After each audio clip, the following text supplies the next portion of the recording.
You were taught to be nice, to be agreeable, to make everyone else comfortable. But a man who can't be dangerous isn't peaceful. He's just harmless. And harmless men are never respected. They're managed. In a world that profits from your compliance, you've been systematically disarmed. A population of harmless people is easy to govern, easy to sell to, and easy to manipulate. Dangerous individuals, on the other hand, are inconvenient. They ask questions. They push back against exploitation. They can't be bullied into consensus. This isn't about aggression. It's about reclaiming that internal force that makes you impossible to control. It's about becoming whole again. A whole person has both softness and severity, compassion and force. When you have both, kindness becomes a choice, not a limitation you're programmed with. For centuries, one name has been tied to the cold, hard mechanics of power: Niccolò Machiavelli. His work is often twisted to justify tyranny, but that's a shallow reading. He wrote for people who wanted to understand power so they could stop being its victims. Knowledge is your armor. Today, we uncover Machiavelli's forgotten secrets. This is the art of being dangerous in a soft world. The world doesn't need more loud people. It fears the controlled, the disciplined, and the self-aware. The meek don't inherit the earth. The dangerous do. This journey isn't about becoming cruel, but about becoming capable. It's about the quiet power that comes from knowing you have a sword and choosing to keep it sheathed. Let's begin.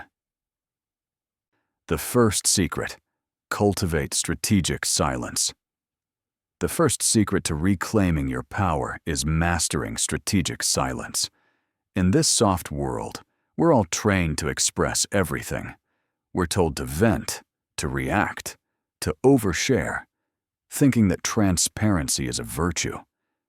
But that kind of unfiltered honesty is a gift to your enemies. Every opinion you share, every frustration you voice, every plan you reveal becomes data for those who want to influence or control you. Machiavelli understood that information is power. To speak less and observe more is to gather that power for yourself while protecting your own. A fool exposes his mind to people who haven't earned the right to be there. Your truth is a blade. It should be drawn with intention, not on impulse. By learning to hold your tongue, you gain 3 critical advantages. First, you become unreadable. People get unnerved by what they can't figure out. Your silence makes them reveal themselves. They rush to fill the void you create, and in doing so, they show you their intentions, their anxieties, and their weaknesses. Second, you stop making commitments based on emotion. In the heat of the moment, words are cheap and often foolish. Silence gives you the space for that emotional storm to pass, so you can respond with calculation and logic. And third, your words gain immense weight. When a person who is usually silent finally speaks, everyone listens. Their words aren't just part of the background noise. They're an event. They carry the gravity of careful thought. Real strength isn't loud. It doesn't announce itself with aggression. It shows itself through control. When everyone else is ruled by their emotions, the one who stays composed, who observes, and who speaks only when it matters, that's the person who truly holds the power in any room. Protect your inner world. Let them see a calm surface, and let them only guess at the depths beneath. That is the beginning of danger. The second secret: practice bounded kindness. The second secret is the principle of bounded kindness. Modern culture has managed to sell weakness as a virtue. It tells you that being endlessly accommodating, forgiving, and agreeable is the height of moral character. Machiavelli would see this for what it is: self-destruction. Niceness without boundaries isn't a virtue, it's a fatal flaw. You can't save everyone or please everyone without collapsing under the weight of it all. Society glorifies unconditional kindness because it benefits those in power, not the one giving it. It creates a population that's easy to exploit. Think about it. People only admire kindness when it comes from a position of strength. When it comes from a place of fear, the fear of conflict, the fear of being disliked, they sense it instantly and lose all respect. Machiavelli's advice was clear: be good when you can, but you must be firm when you have to. Goodness that can't defend itself is meaningless. It's just submission. Being dangerous means defining your boundaries with total clarity and enforcing them without apology. It means understanding that your time, energy, and loyalty are precious, finite resources. They aren't to be given away freely to anyone who hasn't earned them. Unconditional loyalty will drain you until you're left with nothing but resentment. A truly powerful person knows that loyalty must be earned through respect, consistency, and above all, reciprocity. This doesn't mean you become cruel or uncharitable. It means your kindness becomes a strategic tool, used with purpose. You help those who are worthy of it, those who use your support to grow, not to create a permanent dependency. You learn to spot the difference between a person in genuine need and a parasite looking for a host. As Machiavelli knew, people are guided by their interests, not their promises. So, your kindness must also be guided by your interests, the interest of preserving your own strength, integrity, and focus. Forgiveness without consequences is just an invitation for the same offense to happen again. True strength isn't pretending you were never hurt. It's learning from the strike, so it can never land again. The third secret: master the lion and the fox. The third secret is maybe Machiavelli's most famous idea. You must learn to be both the lion and the fox. This is the art of strategic versatility. The lion is formidable, a symbol of overwhelming strength. He can terrify wolves and crush his enemies. But for all his might, the lion is unsophisticated. He can't see traps and snares.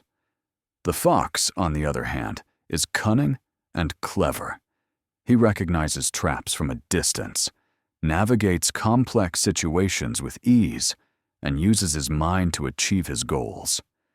But the fox lacks the raw power to fight off the wolves. If you're only the lion, you're just a brute. All force, no foresight. You might win battles through sheer aggression, but you'll eventually be outmaneuvered by a smarter opponent. If you're only the fox, you're all cunning and no courage. You see every danger, but lack the strength to confront any of them. You live in a state of constant evasion, never able to establish real authority. To be dangerous in a soft world, you have to cultivate both natures inside you. You must have the strength of the lion, the internal fortitude, the non-negotiable values, and the ability to act with decisive force when a direct fight is the only way. This is your foundation. People have to sense that if they push you, you can push back with overwhelming power. But you also need the cunning of the fox. You have to learn to see the snares of office politics, the traps in social dynamics, and the deceptions used by those who want to manipulate you. The fox wins not by force, but by perception and intellect. He understands that most battles are won before they're ever fought. He uses strategic silence, selective honesty, and a deep understanding of human psychology to move through the world. Machiavelli advised, "Never attempt to win by force what can be won by deception." This isn't about being a liar. It's about controlling perceptions and being adaptable.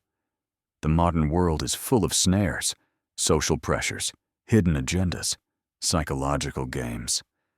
A purely honest and forceful lion will get caught in them. The art of being dangerous is knowing when to show your teeth like the lion and when to play the game like the fox. It's this adaptability, this refusal to be a one-dimensional character, that makes you truly unpredictable and powerful. The fourth secret: let fear be your ally, not your goal. The fourth secret is buried in Machiavelli's most controversial statement. It is far safer to be feared than loved. Now, this is not a call for tyranny. It's a cold, practical look at human nature. Love, Machiavelli argued, is held together by a bond of obligation and gratitude. It's strong in good times. But people are fickle, and when their self-interest is on the line, that bond of love is easily broken. People will betray affection. They will rarely betray a healthy fear of consequences. Let's be clear. Fear, in the Machiavellian sense, isn't about terrorizing people. That just leads to hatred, which is dangerously unstable. Instead, it's about earning respect for your power and making it clear that crossing you has predictable, negative outcomes. Fear is a more reliable motivator because it's rooted in self-preservation, our most primal instinct. A loved leader might be abandoned when things get tough, but a feared leader commands loyalty because the cost of betrayal is simply too high. To be dangerous is to be respected, and a huge part of that respect is the quiet, unspoken understanding of what you are capable of. Your calmness should be more threatening than someone else's rage. When you enforce your boundaries, you don't do it with explosive anger, but with a calm certainty that's far more unsettling. Anger is a sign of weakness. It's a loss of control. A measured, decisive consequence delivered without emotion? That communicates true power. Machiavelli's full thought is critical here. It's best to be both loved and feared. But if you have to choose, fear is the safer bet. But he adds a crucial warning. You must, above all, avoid being hated. You become hated when your actions seem arbitrary, excessive, or self-serving. You maintain fear without hatred when your consequences are seen as justified and consistent. In your own life, this means you shouldn't try to make people afraid of you. That's the path of the bully, who is brittle and insecure. Instead, focus on building such deep self-respect and such unshakable boundaries that others develop a fear of disappointing you, a fear of disrespecting you, and a fear of facing the calm, certain consequences you will deliver if they do. This fear isn't terror. It's the highest form of respect. The fifth secret: act decisively in the face of uncertainty. The fifth secret is to embrace decisive action. The soft world encourages endless deliberation. It tells you to wait for the perfect moment, for all the information, for complete certainty. But Machiavelli knew that perfect moment never comes. His lesson was this: all courses of action have risk. True prudence isn't about avoiding danger. That's impossible. It's about calculating that risk and acting decisively. The world doesn't move for the person who waits. It moves aside for the person who is already in motion. Indecision is a form of paralysis. It drains your energy, signals weakness to others, and worst of all, it hands the advantage to your opponents, or just to chance itself. Machiavelli talked about two forces: virtù, your skill, will, and decisive action, and fortuna, the unpredictable winds of fate. He believed that fortuna might control half of our lives, but the other half is ours to command through virtù. He used the metaphor of a raging river for fortuna. When the river floods, it destroys everything. The passive person just stands there and gets swept away. But the person of virtù, the dangerous individual, doesn't wait for the flood. During times of calm, they build dikes and dams. They prepare for the chaos. They act. This preparation, this bias toward action, allows them to channel the destructive force of fortune, and maybe even use it to their advantage. In our world, this means you have to overcome the paralysis of perfectionism. You'll never have all the ideal conditions, but you have to build anyway. You'll never eliminate fear, but you have to advance anyway. The person who hesitates communicates a lack of confidence in their own judgment. The person who acts, even if they have to correct their course later, commands respect. They are seen as a force of nature in their own right, someone who shapes circumstances instead of being shaped by them. This decisiveness must be rooted in logic, not emotion. Your heart is emotional, and emotional decisions create chaos. Society tells you to follow your feelings because feelings are easy to influence. The dangerous mind fuses fire with logic, desire with discipline. This creates the movement of a warrior, not a wanderer. When you face a choice, calculate the risks, make a decision, and commit to it fully. It is far better to make a bold move and be wrong than to stand still and be made irrelevant by the actions of others. We've now crossed the halfway point of this journey. If these ideas are resonating with a part of you, the part that's tired of being managed and is ready to be respected, then take a moment to subscribe. The knowledge we explore here is designed to sharpen your mind and fortify your spirit. Join us, and let's continue to uncover the mechanics of true power. The sixth secret: choose your advisors. Wisely, trust them sparingly. The sixth secret is understanding the immense power and the immense peril of your inner circle. Machiavelli said, "The first method for estimating the intelligence of a ruler is to look at the men he has around him." The people you listen to are a direct reflection of your own judgment. A strong leader surrounds themselves with competent, honest advisors. A weak one surrounds themselves with flatterers. Flattery, Machiavelli warned, is a plague that leaders can hardly avoid. It's the currency of the soft world. People will tell you what you want to hear to gain favor, to avoid a fight, or to manipulate you for their own gain. The flatterer is poison to your judgment. They build a distorted reality around you, one where you're always right, your ideas are always brilliant, and your flaws don't exist. In that echo chamber, you become blind to real threats and your own weaknesses. To be dangerous, you have to be ruthless about cutting flattery out of your life. You must give a select few people the freedom to tell you the truth, but only on matters you ask about, so you remain in control. This takes deep confidence, because you have to be willing to hear uncomfortable truths without punishing the person who delivers them. If an advisor learns they'll be penalized for bad news or criticism, they'll quickly learn to become a flatterer. But here's the second part of the secret: trust them sparingly. Machiavelli was a realist. He knew that even the most loyal advisor is still human, driven by their own self-interest.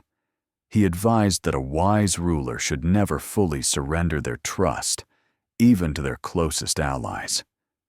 This isn't cynicism, it's strategic prudence. Rely on their counsel, value their expertise, but never give up your own final judgment. Your advisors give you input, but the decision and the responsibility is yours and yours alone. This applies directly to modern life. At work, a leader who only listens to sycophants will eventually drive their team off a cliff. In your personal life, friends who only tell you what you want to hear aren't your friends. They are enablers of your worst instincts. Seek out those rare people who have the guts to challenge you, who will point out the flaws in your plans, and who respect you enough to be honest. Listen to them intently. And then retreat into the fortress of your own mind, weigh their counsel against your own judgment, and make the final call in solitude. This balance, seeking honest advice while keeping ultimate authority, is the mark of a truly powerful individual. The seventh secret: understand that appearance is reality. The seventh secret is a truth that makes a lot of people uncomfortable. In the game of power, appearance is reality. Machiavelli wrote, "Everyone sees what you appear to be. Few really know what you are." People don't have access to your intentions, your private virtues, or the goodness of your heart. They judge you on what they see: your actions, your words, your composure, and the reputation that walks into the room before you do. Because of this, you must become the master of your own perception. This isn't a call to be fake or inauthentic. It's a call to be deliberate. The soft world encourages spontaneous, unfiltered self-expression. The Machiavellian path requires you to craft your public persona with the care of a master artist. Every element should be intentional. Your calm strength, your strategic silence, your bounded kindness. These aren't just internal states. They are signals you broadcast to the world, and they form your reputation. Machiavelli argued that a leader should work to appear merciful, faithful, humane, religious, and upright. He stresses the word appear. It's more important to be perceived as having these qualities than to be chained to them in every single situation, especially when your security is on the line. If a situation demands a moment of ruthlessness to maintain stability, you must be capable of it.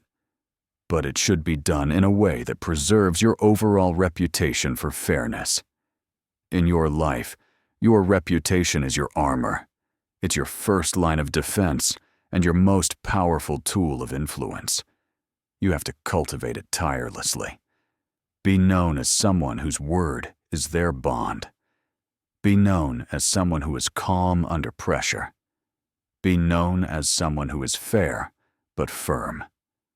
If you build this reputation, people will give you the benefit of the doubt. They will be less likely to challenge you because your reputation tells them it's a bad idea. The truly dangerous individual understands that the battle for respect is won in the minds of others. They don't have to constantly prove their strength because their reputation does that work for them. They move through the world with a quiet confidence that comes from knowing that what people see is exactly what they have chosen to project: an image of unshakable integrity and formidable capability. Control the narrative, and you control the game. The eighth secret: put logic before emotion. The eighth secret is to chain your heart to your mind. In all matters of strategy, you must put logic before emotion. Society loves to tell you to follow your heart, trust your gut, be guided by your feelings. For anyone seeking power and self-mastery, this is terrible advice. Why? Because feelings are volatile, they're irrational, and most importantly, they are easy for other people to manipulate. A person ruled by their emotions is a person easily conquered. Anger clouds judgment and reveals weakness. Enthusiasm leads to reckless promises. Fear leads to paralysis. Love leads to blind spots. Machiavelli saw the world for what it was, a chaotic arena of competing interests. To navigate that arena with a heart full of unbridled emotion is like setting sail in a hurricane without a rudder. Your emotions should be your servants, not your masters. They are valuable signals. Anger can signal that a boundary has been crossed. Fear can signal a legitimate threat. But the dangerous individual feels these emotions just like anyone else. They just don't act on them directly. Instead, they acknowledge the feeling, analyze the information it's providing, and then make a decision based on cold, hard logic. This requires immense discipline. It's the practice of creating a space between a stimulus and your response. When you're insulted, your emotional impulse is to strike back. The logical mind asks, what is to be gained here? Is this a distraction? Is silence a more powerful response? When you're offered a flattering opportunity, your emotional impulse is to accept immediately. The logical mind asks, what are the hidden costs? Who really benefits from this? What's their true motive? When you combine your fire with logic, you create a force that is both passionate and precise. Your desire is the fuel, but your disciplined mind is the engine and the steering wheel. This creates purposeful action, the movement of a warrior who knows his objective. Not a wanderer blown about by the winds of his own feelings. In every situation, pause. Let the emotional wave crest and recede. Then, engage your intellect. Analyze the situation. Calculate the risks. Formulate a plan. Only then should you act. This is how you stop being a reactive pawn in someone else's game and become a strategic player in your own. The ninth secret, the burden of power, is a chosen weight. The ninth secret is a sobering truth about the path you're on. Being dangerous isn't a light or easy way to live. It's not freedom from burdens. It's the conscious choice to exchange one kind of burden for another. The soft person, the harmless individual, carries a heavy weight. It's the burden of constant fear, the fear of conflict, of rejection, of saying no, of standing alone. This weight is put on them by society and by their own lack of inner strength. They live in a state of quiet anxiety, always managing how others see them, always trading their integrity for a moment of peace. It's a life of quiet desperation. The dangerous person carries a different weight. It is the burden of responsibility. It's the weight of knowing you could cause harm, but choosing not to. It's the responsibility of making hard decisions that will affect others. It is the loneliness that often comes from seeing the world more clearly than those around you. But here's the fundamental difference. The weight of softness is suffering that is forced on you. The weight of danger is a burden that you choose. And in that choice lies all the power. As the philosopher Viktor Frankl said, he who has a why to live can bear almost any how. The dangerous person has a why. Their discipline has a purpose. Their restraint has meaning. Their power has a direction. This path requires you to make peace with your own dark side, to integrate what Carl Jung called the shadow. You have to acknowledge your capacity for anger, for ruthlessness, for destruction, not so you can act on it, but so you can bring it under your conscious control. A person who has never confronted their own capacity for violence can't be truly gentle. They can only be passive. But a person who has faced their inner darkness and mastered it can choose peace from a position of true strength. Don't seek this path if you're looking for an escape from difficulty. Power is not an escape. It's the ultimate acceptance of responsibility. But the weight you'll carry will be your own. You will have forged it. You will have chosen it. And in carrying it, you will find a strength and a sense of self that the harmless person can never know. The 10th secret: use fortune as a stepping stone. The final secret is about how a dangerous mind sees adversity. While most people are crushed by misfortune, the powerful individual uses it as a tool for growth. Machiavelli had a deep understanding of fortuna, fortune or luck, which he saw as a wild, unpredictable force. But he also believed that fortune favors the bold, and that it offers opportunities for those with the virtù, the skill and will to seize them. He wrote that fortune, when it wants to make a new leader great, causes enemies to arise and form designs against him, in order that he may have the opportunity of overcoming them. And by overcoming them, the leader's reputation grows, and he becomes greater. This is a radical way of looking at difficulty. Setbacks, opposition, even attacks are not obstacles to your success. They are the very instruments of it. The soft world teaches you to avoid conflict and seek comfort. It treats hardship as something to complain about. The dangerous mind sees hardship as a training ground. It knows that resistance is what builds muscle. Fire is what forges steel. When you face a setback, the weak person asks, "Why is this happening to me?" The powerful person asks, "What is this trying to teach me?" This is the core of post-traumatic growth. Every failure is a lesson in strategy. Every betrayal is a lesson in human nature. Every crisis is a chance to show grace under pressure and to strengthen your resolve. Your enemies, in their attempts to destroy you, actually give you the platform to demonstrate your resilience. By surviving their attacks, you prove your strength in a way that peaceful times never could. In a strange way, you should be grateful for your opponents. They are the unwitting architects of your legend. This requires a profound shift in your mindset. You must stop seeing the world as a place that should be fair or easy. It isn't. It's an arena of chaos and competition. By accepting this, you free yourself from the emotional drain of wishing things were different.